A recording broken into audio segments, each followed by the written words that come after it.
endocarditis means inflammation of the inner layer of the heart. The heart's wall is made up of 3 layers, the epicardium being the outermost layer, then the myocardium, and then the endocardium, which is the layer that gets inflamed. It turns out that most cases of endocarditis are due to a microbial infection of the endocardium. Any area of the heart that's exposed to turbulent blood flow, like a narrowed cardiac valve or a septal defect, could be affected by endocarditis. Turbulence of blood flow causes damage to the endocardial lining.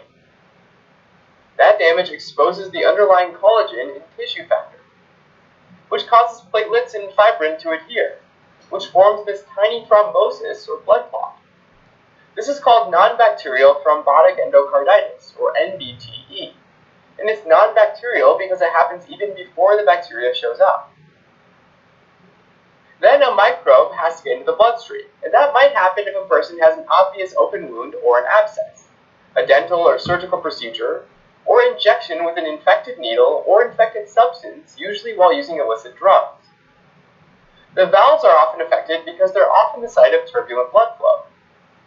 Most often the valves on the left side are affected, the mitral valve and the aortic valve, sometimes due to predisposing conditions like mitral valve prolapse and bicuspid aortic valves. Risk factors for developing endocarditis include having prosthetic valves, having a congenital cardiac defect, having damage to the valves from rheumatic heart disease, and finally, intravenous drug use can put valves at risk. Although most cases of tricuspid valve endocarditis are due to intravenous drug use, the majority of intravenous drug use patients with endocarditis have left-sided valvular endocarditis. Even without using intravenous drugs, there are other opportunities for microbes to get into the bloodstream, whether it's through brushing your teeth and having them slip into your gums, or having them slip in through your gut or lungs. Whatever the case, they regularly make their way into the body. It's not usually a problem though, because it's a small amount and can easily be killed by our immune system. But occasionally they float around in the blood for long enough to find an NBTE, which serves as a perfect location for them to attach to and set up an infection, called a vegetation. To attach to it, a lot of bacterial species use proteins on their surface called adhesins that let them stick to the valve as well as stick to each other. They also create an extracellular matrix around themselves, called biofilm, which allows them to literally stick together and form a large clump of bacteria that can behave like a colony. Usually these guys stick to areas of lower pressures, since it's easier to adhere. So let's take mitral valve regurgitation, where blood flows backward from the higher pressure left ventricle to the lower pressure left atrium. So in this case, vegetations will tend to form on the lower pressure atrial surface. Not only that though, they'll form on the edge of the opening, and this is because of the Venturi Effect. The Venturi Effect describes how fluid pressure decreases as it flows through a narrowed opening, while its velocity increases. So as blood forces its way through the opening, the pressure is lower near the edges.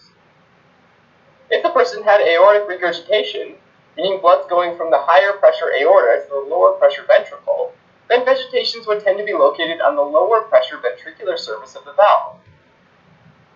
Infective endocarditis used to be classified into groups, like acute and subacute based on how quickly the infection developed. But nowadays the key is to identify the microbial cause of infection and to treat it as effectively as possible. Viridans streptococci is the most common cause. Its virulence is low, it's found in the mouth, and they usually attack valves that have had some previous damage, usually resulting in small vegetations which don't destroy the valve. Staphylococcus aureus, on the other hand, is a highly virulent bacteria that can be found in the skin, and this guy can infect both damaged and healthy valves, often the tricuspid valve. Staph aureus causes large vegetations that can destroy the valve, and is the bacteria most commonly contracted from intravenous drug use.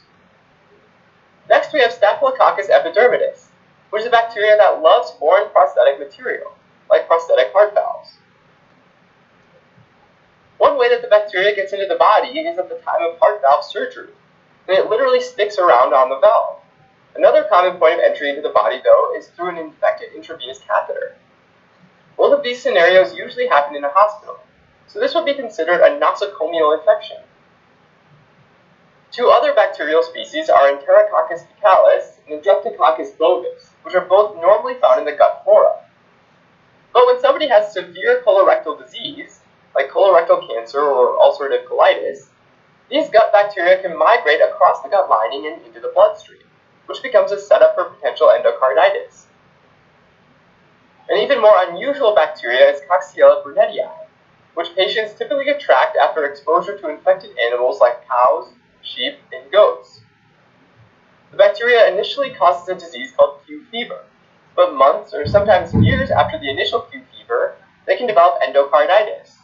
But usually this is in high-risk people, like those that are immunocompromised, as well as pregnant women and those with pre-existing heart valve defects, which makes it tricky to diagnose unless there's a reason to suspect it. A group of organisms that are less commonly associated with endocarditis are the Hayseck organisms. These guys are a group of gram-negative bacteria that are also part of the normal flora of the mouth and throat. Each letter of Hayseck stands for a different genus: Haemophilus, Aggregatibacter, Cardiobacterium, Eikenella, and Kingella. Finally, fungal endocarditis can also happen, but mostly in intravenous drug-using patients or patients in the intensive care unit on multiple antibiotics. It's important to remember fungi, as routine bacterial blood cultures won't grow them. Now, people with infective endocarditis almost always have a fever, as well as a new heart murmur that results from turbulent flow past the damaged heart valve. Sometimes those vegetations can detach from the valve. Little clumps of pathogens can float through the bloodstream, called septic emboli. These guys can lodge under the fingernails, causing splinter hemorrhages, or in the palms and soles of the feet, causing small, painless, flat, and erythematous lesions, called Janeway lesions. Separately, there might be an immune reaction, with antigen-antibody complexes that form and deposit in different parts of the body. In the fingers and toes, these complexes can lead to painful lesions called Osler's nodes. In the eye, these deposits can lead to Roth spots, and in the kidney, they can lead to glomerulonephritis, or inflammation of the glomerulus of the nephron. Diagnosing the cause of infective endocarditis typically involves getting multiple positive blood cultures, which is literally growing bacteria from a blood sample. Echocardiography can also be used to visualize the heart and look for vegetations or more subtle clues, like the way the valve's moving.